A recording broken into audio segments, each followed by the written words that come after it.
Good morning, students. Welcome back to the next point of the lesson, Nelson Mandela. On the day of the inauguration, I was overwhelmed with a sense of history. In this line, the writer Nelson Mandela says that the day on which the inauguration, welcome of something, the welcome ceremony which took place, on that day, he says, when it was the day of inauguration, he was quite full of emotions. Overwhelming means to become too much emotional about something with a sense of history means what has happened in the past time जो पीछे हुआ था, considering that matter he is thinking about it in a very deep manner. In the first decade of the 20th century, when it was a period between 1901 to 1910, it is called as the first 10 years, that is the first decade of the 20th century. What happened at that time? A few years later, or a few years after the bitter war which took place between the Anglo-Boer, okay, Anglo means the self country and the Boer is the another country. The war which took place between the Anglo-Boer war and before my own birth, उनके खुद के जन्म के पहले, Nelson Mandela जी के जन्म के पहले जो हुआ था, जो बाद में उनको इतिहास के पन्नों में पढ़ने को मिला, the white skinned peoples of South Africa patched up, means they got separated, they got isolated, they patched up their differences. The discrimination activity started. White should remain separate, black should remain separate. That is called as patching up their differences. And they erected a system of racial domination against the dark skinned peoples of their own land. Now, what happened here? They started erecting, they're developing a system of racial domination. Racial domination, white will be ruling over the black people, that is racial domination against the dark skinned peoples of their own land. The structure they created formed the basis of one of the harshest, most inhuman societies the world has ever known. What kind of structure was built by the white people? They created such a kind of the basis of structure of the society which was one of the harshest means harsh, एकदम cruel की तरह, सबसे खराब तरीके का, and most inhuman which will destroy the humanity, इंसानियत को मार गिराएगी ऐसी, okay, which is not having the human qualities. Such was the most inhuman societies, such societies the world has ever known. आज तक दुनिया में ऐसा कभी सोसाइटी का रूप देखने को नहीं मिला होगा. Such kind of society was created which was harshest one and most inhuman. Now, in the last decade of the 20th century, see the difference.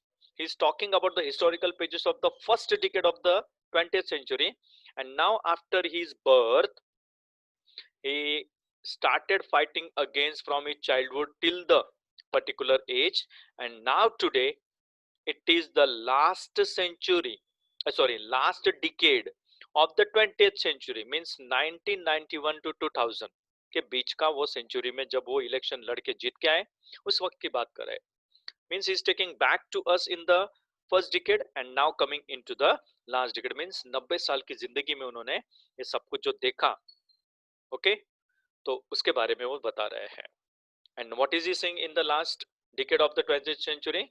And my own people, okay, with the 8th decade as a man, मैंने लगभग पिछले 80 साल, 8th decade है मेरी जिंदगी का ये ना, ये आज जो मैं बिता रहा हूँ, this 8th decade as a man, in that particular 8th decade, that system had been overturned forever.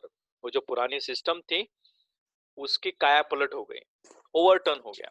Now the whole change is found, a transformation is found from white ruling over the black, and now today all are given the same rights, same type of the equal type of the rights given to everyone, and replaced by one, और आज replace कर रहा हूं मैं उसको, change कर रहा हूं, ट्रांसफॉर्म कर रहा हूं, by one that recognize the rights and freedoms of all the peoples. Such a type of a society is created by me, in which everyone is able to recognize their own rights and their own freedoms, especially of all the type of the peoples, means whites, maybe the black and etc. क्या ध्यान में न रखते हुए, regardless क्या था वहां पर, इसके बावजूद ऐसा बोल सकते हैं, regardless of the colour of their skin, we did not think about which color the person belongs to. But today what was important for us, whoever may be the black, whoever may be the white, are all welcome to my world of South Africa. Such was the change found in the last decade. Now that day had come about through the unimaginable sacrifices of thousands of my people. The day on which inauguration took place, what kind of day it was? The day had come about through, ऐसा दिन गुजर के हमने उस दिन तक पहुंचने की, ऐसे दिन गुजारे हमने कि आज वो दिन आ चुका है हमारे सामने. That cannot be imagined. It is unimaginable sacrifices which have been given by my black people.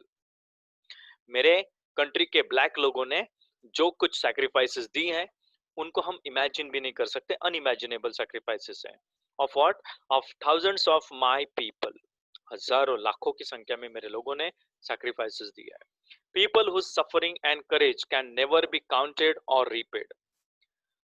My black people of Africa who have given their sacrifices, their sufferings, their courage cannot be counted. कि कितने मरे, कितनों ने लड़ाई लड़ी, कितनों ने तकलीफ से गुजरना पसंद किया, न चाहते हुए भी, इन सबको काउंट नहीं किया जा सकता. It can not be counted और it can not be repaid. इनको किसी पैसों से या किसी चीज से रीपे नहीं किया जा सकता. I felt that day as I have on so many other days. बाकी दिन जैसे मैंने गुजारे थे बिल्कुल वैसे आज भी उस दिन को मैं याद कर रहा हूँ. आज भी मुझे वो दिन वैसा ही लग रहा है जैसे मैंने पीछे गुजारे थे. Means in simple words, whatever conditions he have passed in the past time, same thing is felt by him today also. आज भी वैसा ही फील हो रहा है उन्हें. That I was simply the sum of all those African patriots. क्या बता रहे उस सेंटेंस में कि मैं सबकी ओर से, मेरे बाकी साथीदार तो दुनिया से अब तो चले गए थे, मैं बच गया था या एक दो जन बचे होंगे, लेकिन उनके बिहाफ पर, as a sum, as a total number of all my people, today those African patriots अगर जिंदा होते तो बहुत अच्छा लगता उन्हें, लेकिन वो मर चुके थे, मेरे पहले ही मर चुके थे. उन्होंने अपनी सैक्रिफाइसेस देकर आज उनकी तरफ से मैं एकदम सिंपली उनका रिप्रेजेंटेटिव बन के जीत कर आया हूँ. And that long and noble line ended. वो जो लंबी और नोबेल टाइप की जो लाइन थी जिन्होंने अपनी सैक्रिफाइसेस दी, वो आज हमारी लड़ाई खत्म हो गई है. आज एक नया दिन उभर के आया है. And now began again with me. लेकिन आज के बाद वापस मुझे एक नई शुरुआत करनी पड़ेगी. मेरे कंधे पर काफी बड़ा यस बोझ है, जिम्मेदारी है. And I have to play my role again today. I was pained. मुझे अंदर से दर्द हो रहा था. I was feeling little bit suppressed, or I was in a world of depression. About which thing? I was pained that I was not able to thank them. Why he was feeling too much sorrowful? Because he was unable to thank all his people of his own nation, especially for their sacrifices. जो उन्होंने sacrifices दी थी उसके लिए वो उनका धन्यवाद आज कर नहीं पा रहे थे. Okay? And therefore, and that they were not able to see what their sacrifices had wrought. उनकी sacrifices की वजह से आज कैसे wring हुआ है, wringing to come out, to flourish. आज उनकी sacrifices का क्या परिणाम आया है? What has been the solution because of their sacrifices? What is the reward they are getting for their nation? They could have been alive, they could have been told, but no, they have already died, and now he thinks little bit sorrowful that I could be able to thank them for such purpose.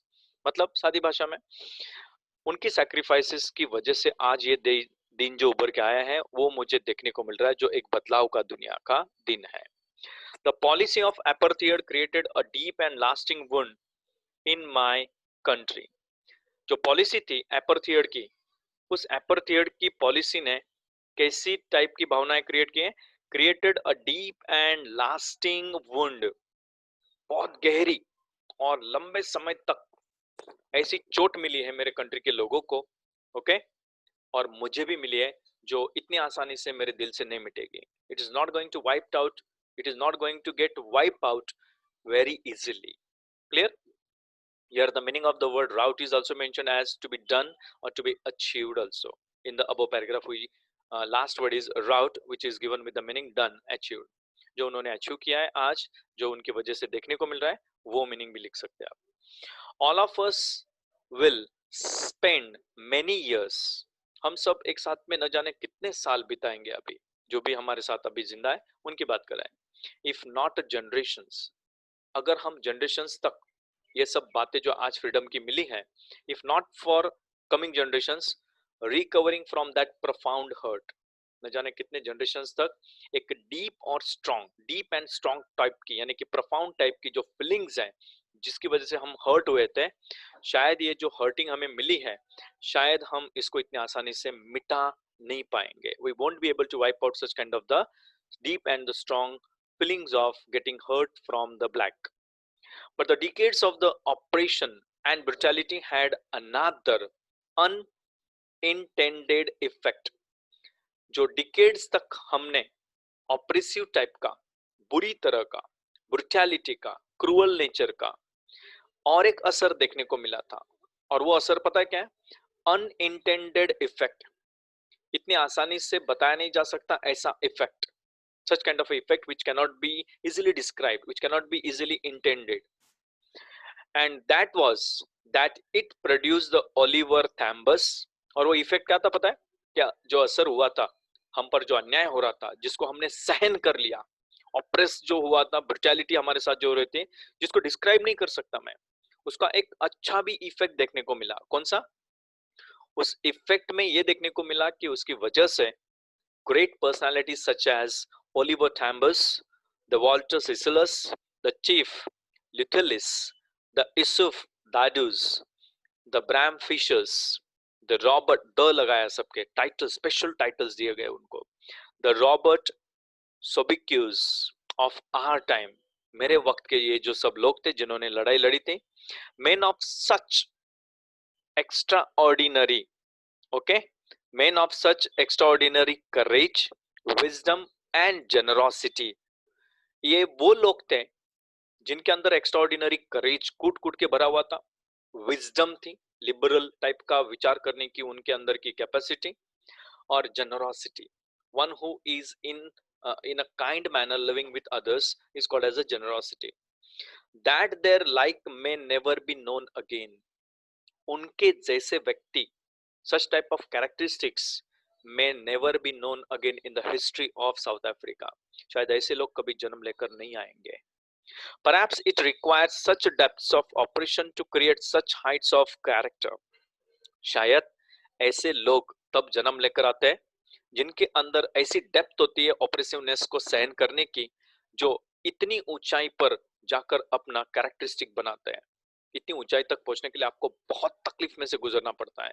अनगिनत तकलीफों का सामना जब करोगे, तब जाकर आपको कहां पर जाकर एक ऊंचाई जैसा कैरेक्टर बनने का मौका मिलता है. वरना आप साधारण व्यक्ति बन के रह जाते हो, आप आपकी उलझन में खोए रहते हो. इतना आसानी से हम इतना हाई लेवल का कैरेक्टरिस्टिक बन पाते नहीं है जब तक आप तकलीफ से गुजरते नहीं हो. आपको हर तकलीफ का सामना करना सीखना होता है. My country is rich in the minerals and gems.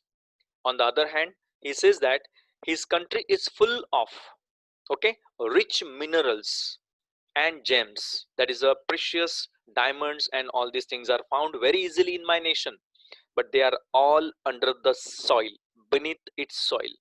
ये सब कुछ आज दफना हुआ है, जमीन के नीचे है, वो उनको खोद के निकालना पड़ेगा. लेकिन वो सब मेरे लिए मायने नहीं रखता है. They are not that much important. Because he says, but I have always known that its greatest wealth is its people. What did he say in this? What is he trying to say in this sentence? For me, minerals and gems, which are very rich, बहुत ज्यादा पैसे दे सकता है, ऐसी जो चीजें मेरे country के जमीन के नीचे है, वो मेरे लिए मायने नहीं रखता है। मेरे कंट्री की सबसे बड़ी वेल्थ, जो रिचनेस है, वो क्या है? It is my people of my country. मेरे लोग मेरे लिए मायने रखते हैं, क्योंकि ये सब चीजें जो है वो नीचे ही छोड़ के जाने वाले हैं हम, लेकिन मेरे लोग जो है वो मरने के बाद याद आएंगे मुझे। इसलिए मेरी सबसे बड़ी वेल्थ क्या है? मेरे लोग हैं। कैसे लोग है वो? Finer and truer than the purest diamonds. क्या बात है, उनकी कंपैरिजन कैसे की गई है? वो इतने फाइन क्वालिटी के हैं, वो इतने ट्रू नेचर के हैं कि शायद प्योर टाइप का डायमंड भी इतना प्रीशियस नहीं है जितने मेरे लोग हैं, जिनके अंदर इतनी अच्छी खासियतें हैं। So, in the paragraph, he is trying to describe the special characteristics of his people of his own nation. Now, in the next point is, it is from these comrades in the struggle that I learned the meaning of courage.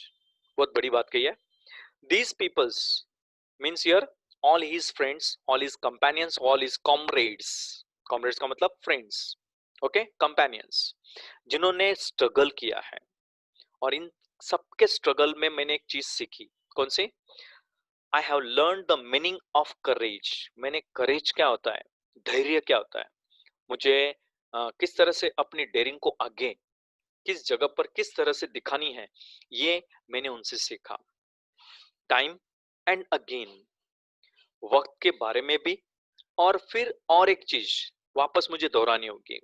I have scene main and women risk. वक्त के साथ साथ मैंने अपने main women को risk लेते हुए देखा है. बहुत रिस्क लेकर उन्होंने लड़ाई लड़ने की कोशिश की. And give their lives for an idea. Idea of what? Freedom. सिर्फ एक आइडिया के लिए उन्होंने अपनी जान गंवाई कि मुझे और मेरे लोगों को आजादी चाहिए. और ऐसी सोच जो है वो आज एक बहुत बड़ा दिन मेरे लिए बनकर सामने आया है. I have seen men stand up to attacks and torture without breaking. क्या बात है, मैंने अपने लोगों को सामने से अटैक जब हुआ था उन पे, तो उनको अटैक को सहन करते हुए देखा है, उनके साथ टॉर्चर होते हुए मैंने देखा है, विदाउट ब्रेकिंग. लेकिन वो टूटे नहीं, इतनी आसानी से टूटे नहीं, वो डट के खड़े रहे, उसका सामना किया. Showing a strength and resilience that defies the imagination. They were trying to show their strength, their unity, and second, and resilience. What is resilience here? The ability to deal with any kind of the hardship and recover from its effects.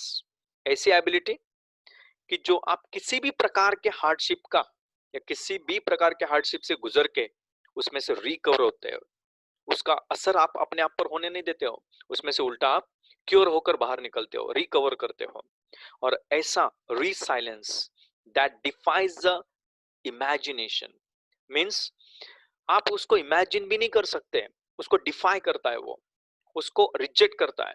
क्या आप imagine नहीं कर सकते कितना भयंकर capacity उन लोगों के अंदर भगवान ने भर के रखा हुआ है कि जिसको वो उभार के अपने क्रोध में सामने लाना नहीं चाहता है. Then he says, I learn that courage was not the absence of fear. एक बहुत बड़ी बात कह रहे हैं वो. मैंने और एक चीज सीखी. कौन सी? कि करेज जो होता है वो क्या होता है? Was not the absence of fear. आपके अंदर फियर नाम की चीज एब्सेंट है, ओके? तो इसका मतलब ये नहीं कि आप बहुत करेजियस हो, आपको डर नहीं है किसी चीज का. तो इसका मतलब ये नहीं कि आपके अंदर करेज कूट कूट के भरा हुआ है, आपके अंदर बहुत डेयरिंग भरी हुई है. इसका मतलब ये हुआ, you should have the fear inside you which will carry you towards showing your करेज. इस लाइन का मतलब ध्यान से समझना. आपको आपका करेज अगर दिखाना है, you want to show your courage, you should have a presence of the fear, not the absence of fear. It is not the absence of fear, but it is the presence of fear. ध्यान देना, affirmative का negative या negative का affirmative बनाते वक्त आपको presence का absence और एब्सेंस का प्रेजेंट लिखना होता है.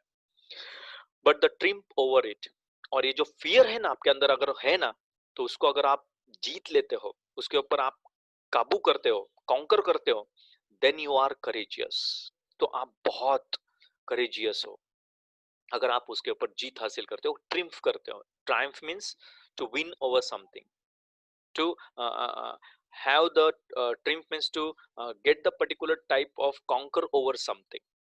Okay, is called as to have the dream. The brave man is not he who does not feel afraid. Brave man उसको नहीं बोलते हैं कि जिसके अंदर डरने की फीलिंग नहीं होती, उसको ब्रेव नहीं बोल सकते हम. The brave man is not, वो ब्रेव मैन नहीं हो सकता.